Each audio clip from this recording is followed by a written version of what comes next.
ሰላም ጤና ይስጥልን ተመልካቾቻችን ከአንከር ሚዲያ ዝግጅት ክፍል ያክብሮ ሰላምታችንን እናቀርባለን። በምስራቅ አርሲ በኢትዮጵያ ኦርቶዶክስ ተዋሕዶ ቤተክርስቲያን እምነት ተከታዮች ላይ ግድያው ተጠናክሮ በቀጠለበት በዚህ ወቅት የኢትዮጵያ የሃይማኖት ተቋማት ጉባኤ ምርመራ አድርጌ ጉዳዩ ከሃይማኖትም ከብሔር ጋርም የተያዘ አይደለም የሚል ውጤት አግኝቻለሁ ሲል ሪፖርት አደረገ። ሪፖርቱ እንዲቀለበስ በአብይ አህመድ በኩል ጥረት ተደርጎ በመጨረሻ ፋኖና ሸኔ ናቸው የፈጸሙት የሚል ተካቶበት ይፋ መደረጉን ነው ያገኘነው መረጃ የሚያመለክተው። የኢትዮጵያ የሃይማኖት ተቋማት ጉባኤ ምርመራ የማድረግ ኃላፊነትም ስልጣንም ሳይኖረው በ5 ቀናት ውስጥ 4 ወረዳዎችን አካልዬ ምርመራ በማድረግ ጉዳዩ ከሃይማኖትና ከብሔር ጋር የተያያዘ አይደለም፣ ግድያውን ፈጽመዋል ተብሎ የሚታመኑት ታጣቂዎች ፋኖችና የሸኔ ኃይሎች ናቸው የሚል ድምዳሜ ላይ ደርሻለሁ ሲል አስታውቋል። በዛሬው ዕለት 3 የኢትዮጵያ ኦርቶዶክስ ተዋሕዶ ቤተክርስቲያን እምነት ተከታዮች መገደላቸው ታውቋል። ከተገደሉት መሃል አንዱ ሕፃን መሆኑም ተመልክቷል። በርካታ የኢትዮጵያ ኦርቶዶክስ እምነት ተከታዮች በታጣቂዎች እጅ የሚገኙ ሲሆን ከመሃላቸው ባለፉት 2 ቀናት 9 የእምነቱ ተከታዮች መገደላቸው የሚታወስ ነው። የኢትዮጵያ የሃይማኖት ተቋማት ጉባኤ የምርመራ ውጤቱ መንግስት በሚፈልገው መልኩ ተዘጋጅቶ እንዲወጣ መደረጉ መነጋገሪያ ሆኖ የዋለ ጉዳይ ሆኗል። በጉዳዩ ዙሪያ ከዘውትር ተሳታፊያችን ጋር ቆይታ አድርጋለሁ። እንግዲህ በማያገባውና በማይመለከተው ገብቶ የኢትዮጵያ የሃይማኖት ተቋማት ጉባኤ ጉዳዩ ከሃይማኖትም ከብሔርም የተያዘ አይደለም ብሏል። አስገራሚ ነው። ብዙ ነገሮች ጥያቄ እየተነሱ ነው። መሳይመችም በዚች ሀገር እየሰማነው የዋለ ያደረ የምንሰማው ነገር በጣም እንደው ለጆሮ በጣም የሚሰቀጥጥ ነገር ነው እየሰማን ያለ ነው። ይሄ የሃይማኖት ጉባኤ ተብሎ የተቋቋመው ድርጅት የመንግስት ኮሙኒኬሽን ጽፈት እስኪመስል ድረስ ጉዳዩን ጁንታጥሞ መንግስት ምንም ኃጢአት እንደሌለበትና ነገር ግን በቦዛ ቦታ ላይ ሊገኙ የማይችሉ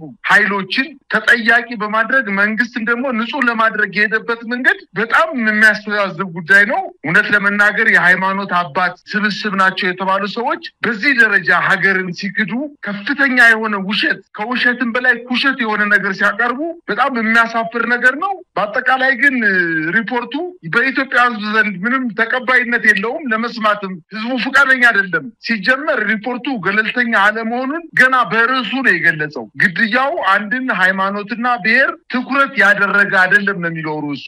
በዛ ላይ እንግዲህ ህፃናት ታግተው ገንዘብ መጠየቂያ ተደርገዋል ይላል። ወላጆች ገንዘብ መስጠት ስላልቻሉ ነው የተገደሉት ህፃናቶች ይላል። ቀድሞ ነገር ሲጀመር ያን ወላጆች ላይ ብቻ አይደለም በዋነኝነት በአንድ የሃይማኖትና በአንድ ብሔር ላይ ያነጣጠረ በብዛት ማለት ይቻላል 99.9% በአንድ ብሔርና በአንድ ሃይማኖት ተከታይ በኦርቶዶክስ ሃይማኖት ተከታይ ዘንድ የተፈጸመ ወንጀል ሆኖ ያለ ነገር ግን ይሄን አድበስብሶ ያልሞቱትን ገሎ ለሌሎች ብሔሮች ለመስጠት ለሌሎች ሃይማኖት አባላቶች ለመስጠት የሄደበት መንገድ በጣም ነው የሚያስተዛዝበው። እንግዲህ ጥፋቱ ተፈጽሟል፣ እውነት ነው። ግን እነሱ ጥፋቱን ሙሉ ሪፖርት ማቅረብ አልቻልንም። በመንገድ መራራቅ ወረዳዎች ከአንደኛው ወረዳ ወደ አንደኛው ወረዳ ሩቀት ስላለው መሰረተ ልማት ያልተሟላ ስለሆነ 4 ወረዳዎችን ብቻ ይተመጠናል እና በዛ 4 ወረዳዎች ላይ የተጎዱ ሰዎች ቤተሰቦችን ጠይቀናል ብለዋል። እንግዲህ መሳይ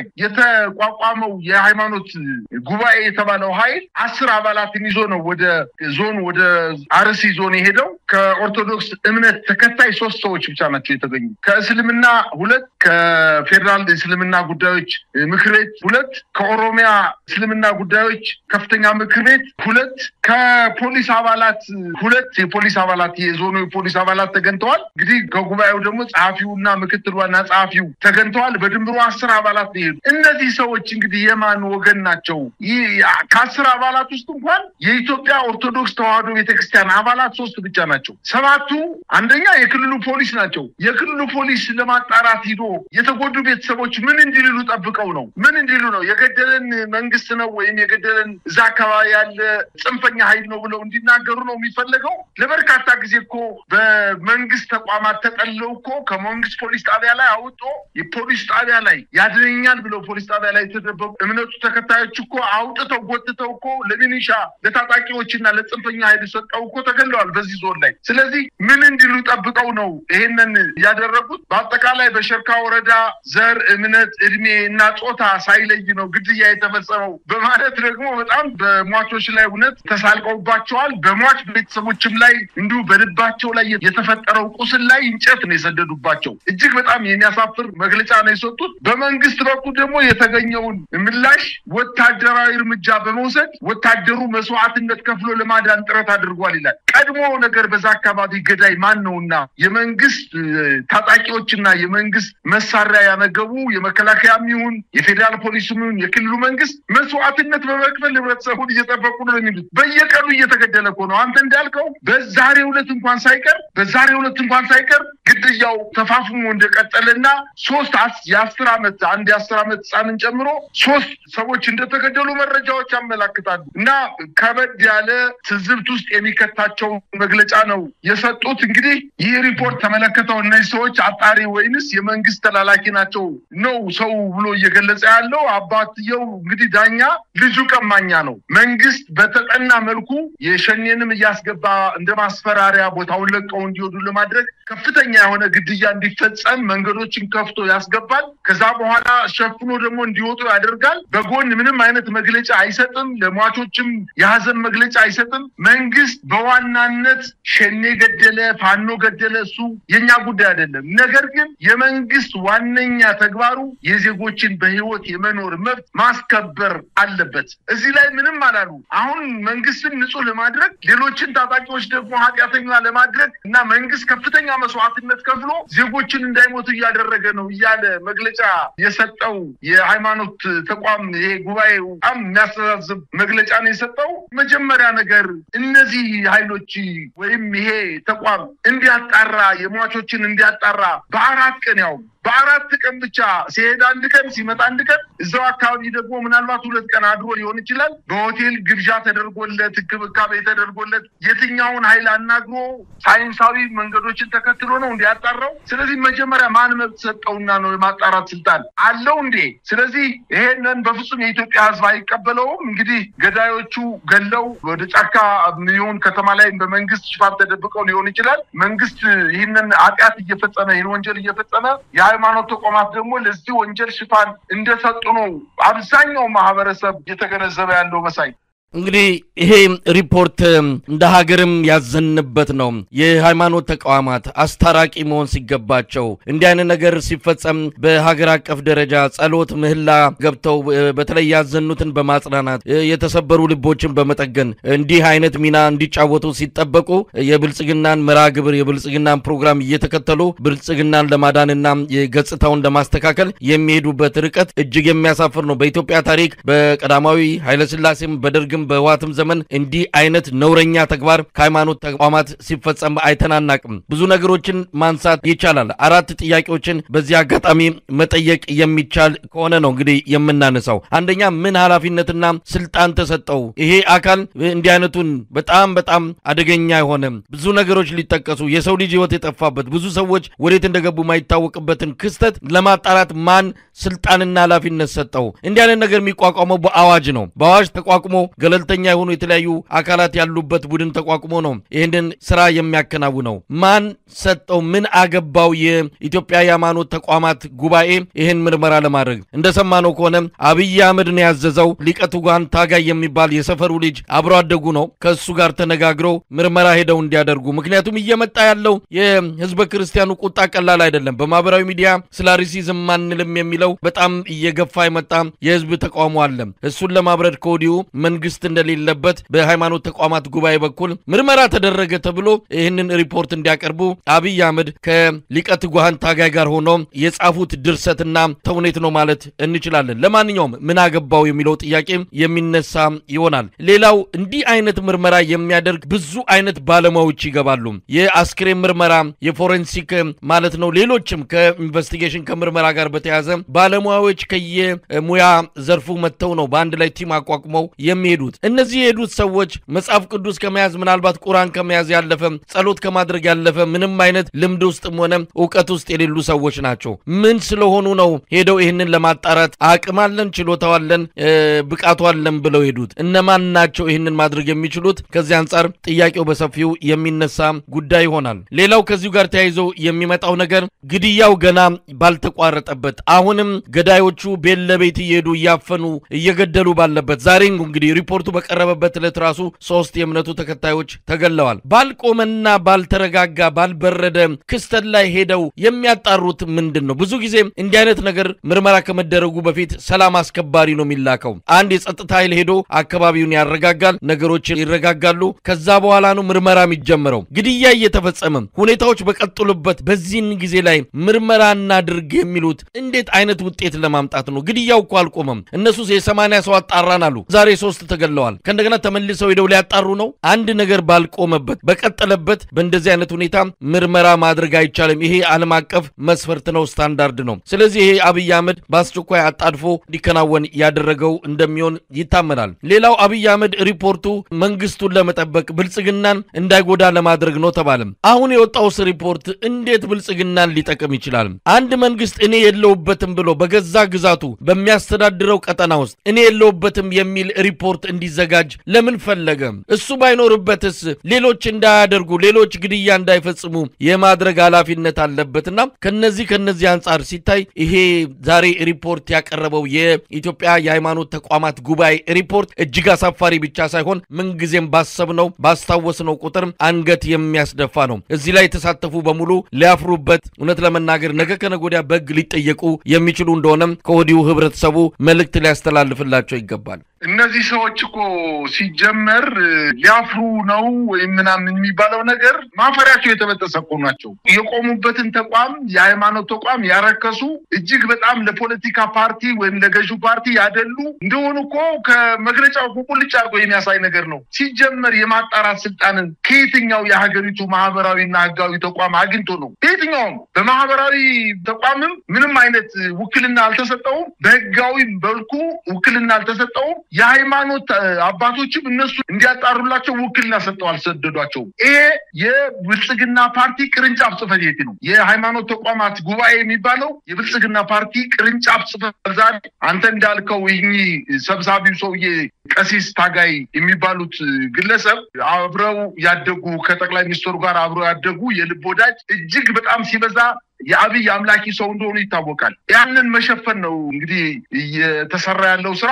በዛ በአርሲ አካባቢ እየተፈጸመ ያለው ወንጀል ለመሸፈን ሳይቀድሙኝ ልቅደም አይነት መግለጫ ነው የተሰጠው። በ4 ቀን እንቅስቃሴ እንግዲህ ከ4 ቀን ውስጥ 2 ቀኑ በመንገድ ያልፋል። ምናልባትም በዛ ከተማ ሄደው 4 ወረዳዎችን በ2 ቀን አዳርሰዋል የሚል እምነት የለኝም። በአጠቃላይ ከብልጽግና ፓርቲ ተልዕኮ ተሰጧቸው በአስቸኳይ ማስተባበያ እንዲሰጡ አሁን እየተፋፋመ ያለው በኢትዮጵያ ኦርቶዶክስ ተዋሕዶ ቤተክርስቲያን ምዕመናን ዘንድ እየተፋፋመ ያለው ተቃውሞ ወደ ከፍተኛ ደረጃ ወይም ብልጽግና ወደማይቆጣጠረው ደረጃ ይደርሳል የሚል ስጋት ስላለባቸው ነው መኪና መድበው በጀት መድበው እጀባ ታጣቂ መድበው ደርሰው እንዲመጡ በማድረግ ምናልባትም ይህንን ጽሑፍ የጻፈው የብልጽግና ፓርቲ ጽሕፈት ቤት ሊሆን ይችላል እንጂ እነዚህ ሰዎች ይህን ያክል ማሰናስለው የመጻፍ አቅም አላቸው ብዬ አላምንም። እንግዲህ ፖሊሶች ናቸው በዛ አካባቢ የሚኖሩ ፖሊሶች አብረው ሄደው የተበደሉ ሰዎችን ጠይቀናል ነው የሚሉ እነዚህ ፖሊሶች ናቸው እንግዲህ ጥያቄ አቅርበው እነዛ የተበደሉ ሰዎች ወይም